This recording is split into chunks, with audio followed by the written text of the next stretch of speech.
The late 90s was a pretty turbulent time for two of Britain's most prestigious car makers, Bentley and Rolls-Royce, a time that would see the two companies divided and then ultimately split up and both under new ownership from the Germans. But amongst all this going on, we did get two all-new luxury saloon cars, the Bentley Arnage and the Rolls-Royce Silver Seraph. So around 30 years on, how do they hold up and which one is the better modern classic? Let's find out.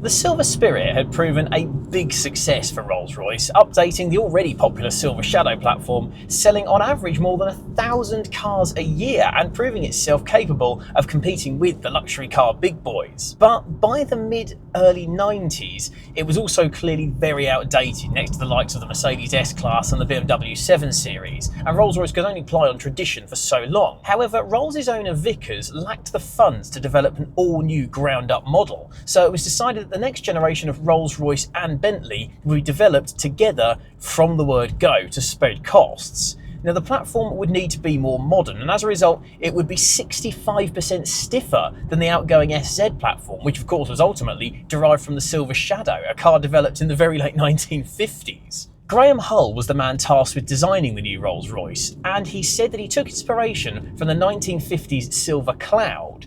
And when you clap eyes on what became known as the Rolls-Royce Silver Seraph, you can absolutely see that inspiration. It's still got those classic Rolls-Royce details, the big grille and all the chrome details. Imposing, but stately at the same time. It's not too blingy. But also it's got some modern touches, those integrated rounded headlights. There's a few more smoothed off edges and a curved lower valance that the Silver Spirit didn't have, and as a result looked like the dated platform it was. I think this is a lovely bit of design. It's classy, and if truth be told, it wouldn't take much to update this into a modern Rolls, I don't think. When it debuted in 1998, the Silver Seraph was the first all-new Rolls-Royce for 3 decades, so there was a lot of importance on it to do well and to prove that Rolls knew where it was going long term. For a start, there was the power plant. Vickers decided there would be collaboration with BMW to get powers for the new Rolls and Bentley because, again, it was cheaper to buy a new unit in than to keep refining and improving outdated units which ultimately couldn't compete with modern stuff. The Silver Seraph got BMW's V12 engine, the M73 5.4 litre unit, developing 322 horsepower. That's around 70 or 80 more than the most powerful Silver Spirit ever made. And you know what? You can tell it's still got that smooth, refined shove that a Rolls-Royce should. It feels mighty, and it just gently pushes you back in the seat, and the view out of the window speeds up a bit, but it doesn't feel uncouth. It doesn't kick you in the head like an RS Turbo. It's just a power plant rather than engine, if you like. The Seraph also got updated adaptive suspension over the Spirit. It was refined and computer controlled with sensors for the speed you were travelling and how undulating the road was. And as a result, this car, which does weigh more than the one it replaced, rides even better, if anything. It just irons out the bumps, and it has that kind of Rover P4 like steamroller effect where it doesn't so much go over the bumps as smash them into the ground and flatten them. Just floats along. I don't know of a car built in the last 20 years, apart from maybe a newer Rolls-Royce, that rides like the Seraph does. It's not a driver's car, make no mistake. The steering is uber light. I mean, you could sneeze on it and change lanes, and the front end feels about half a mile away from where you're sat, as does the rear end. You're not going to be taking evasive action particularly easily in the Seraph, but nor should you. It's uncouth.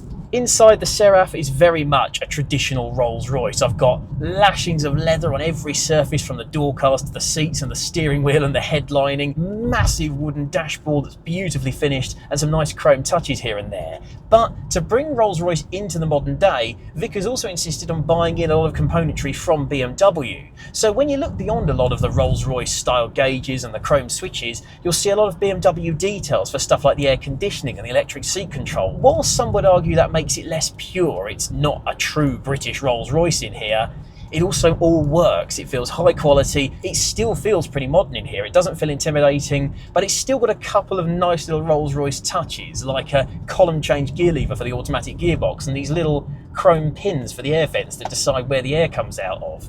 Little touches that just make you know you are better than the man in the 7 Series. guys. In the same year the Seraph came out, 1998, Vickers decided it could do no more for the firm, so it put Rolls-Royce up for sale. And given the BMW collaboration on this car, everyone assumed that naturally the Bavarian firm would be the one to buy it. And they put in a stonking bid of £340 million to buy Rolls-Royce. But at the very last minute, Volkswagen stepped in, bidding an astronomical £430 million to buy Rolls-Royce, and they won.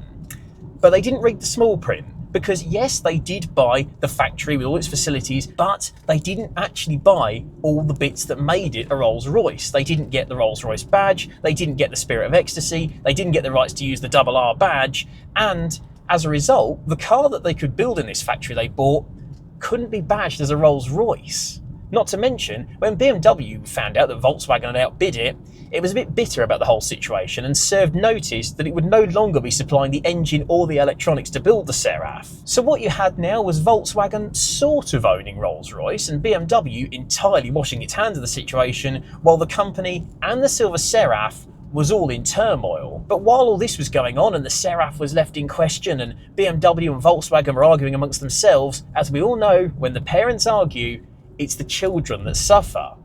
So what happened to Bentley? In March 1998, the same time that Rolls-Royce revealed the Silver Seraph, Bentley launched its new car, a model that would replace the slightly complex SZ platform range from the brand that included cars like the Turbo R and the Mulsanne and the 8 and the Brooklands and the Continental R. Quite apart from the convertible Azure models, it would all be usurped by just one new model, the all-new Bentley Arnage.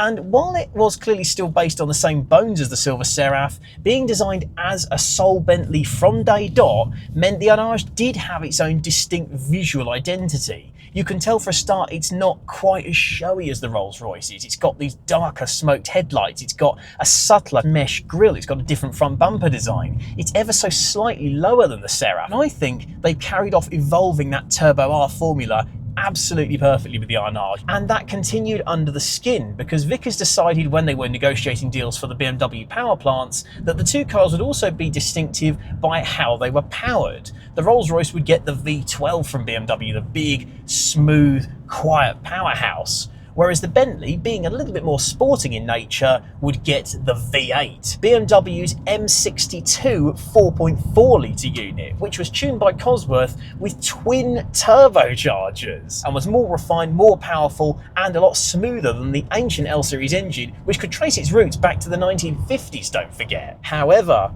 all the quibbling over who got the rights to Rolls-Royce and Bentley and would the two brands be split up and who would be supplying the engines caused slight concerns over supply chain issues. So it was later decided that the Arnage would ultimately get Old Faithful back again. The Arnage would be offered with the legendary 6.75 litre L-Series V8, the old 6 3/4 in 350 horsepower, guys. And the two were distinctive purely by their badges. The BMW powered car would be sold as the Arnage Green Label, whereas the Rolls-Royce 6 3/4 powered cars would be sold as the Arnage Red Label, and the background of the Bentley B on the badges was the only way you'd be able to tell the difference. Now, by July 1998, all the quibbling over who owned what was finally settled. BMW would take Rolls-Royce, lock, stock and barrel, and they would continue building the Seraph with their V12, work on building the new factory in Sussex, and ultimately the all-new Rolls-Royce Phantom. Whereas Volkswagen would take Bentley, and they would be allowed to use BMW's engine if they wanted in the Arnage Green Label,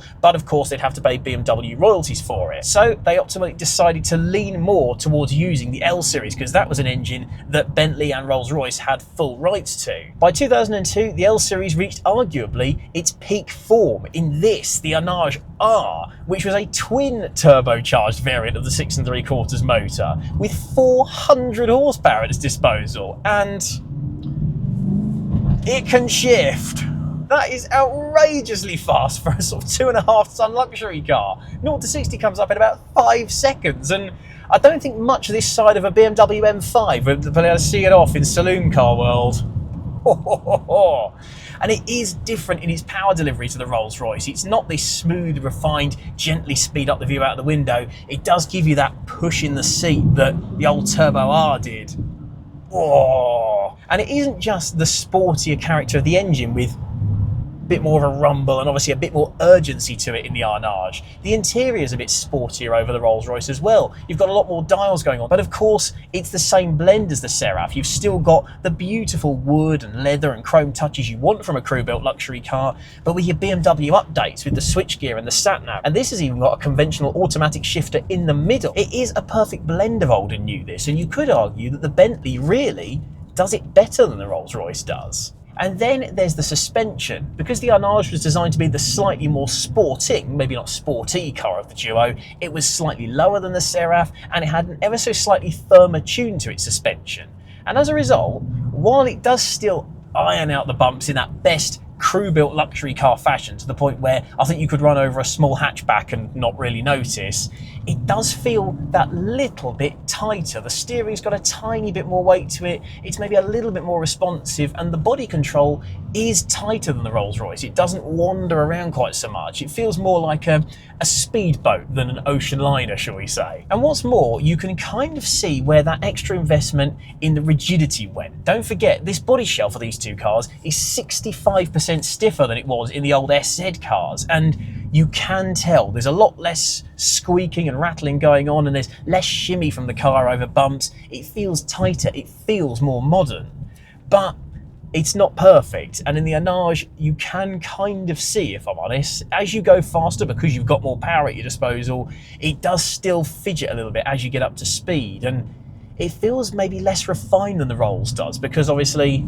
you've got more engine noise going on and the suspension is that much firmer. It's still a wonderful thing, but maybe you can trace the lineage a little bit easier. See, there's a little bit more bumpiness going on there. It's by no means uncomfortable, but I think the Rolls takes that just a little bit softer than the Arnage does. This isn't a perfect car, the Arnage. Again, it's noisy, it's a little bit firmer than the Seraph, and you could make a case for it being fundamentally a little bit more flawed, but it is a real charmer. It's got a lovely character, this car, and it does put a smile on your face. Maybe think of it more as a facelifted Turbo R than an all-new model, and you're kind of on the money with the Arnage. But with this sibling rivalry going on, who comes out ahead? Well, it's not a bad day when you get to drive a Bentley and a Rolls-Royce, let me tell you. And it's interesting to drive these two cars back to back, because you notice a lot of similarities, but also a lot of differences. Fundamentally, a lot of people think these are just the same car with a different badge, but that couldn't be further from the truth. The engines are the key to these two cars. They give totally different characters. The Arnage has got this brutish, aggressive, almost American feel to it, with that big, lazy L-Series V8 under the bonnet, whereas the Rolls has got this grandeur and splendour and smoothness and mightiness to it with that BMW V12. As for which is best though, well, it really comes down to your personal preference. The Arnage for me doesn't necessarily feel like an all-new car. It feels like a heavily facelifted and improved Turbo R. It feels more rigid, more refined, and a little bit more modern, but with that same character. And if that's what you want, these are hard to beat. They're charming things. The Seraph, however, feels that little bit more special somehow. It feels more modern. The engine transforms it. Not to mention, this is a far rarer car produced for far less time, and that does give it that underdog factor. Not to mention, they're worth a lot more money these days. They're both wonderful cars. We wouldn't blame you for choosing either, but if I had to walk away with one of these cars today, my vote goes to the Rolls-Royce Silver Seraph. But why don't you let us know what you think? Comment down below, would you take the Arnage or the Seraph or one of these cars' predecessors, the Silver Shadow or the Turbo R or the Silver Spirit? In the meantime, do go and look back on our channel. We've done videos on all those cars and these two individually, and all sorts of other British luxury cars, whatever you fancy. But before you go, don't forget to like this video, subscribe to Classics World for 2 new videos every single week, and we'll see you again very soon. Now then, better pay the fuel bill.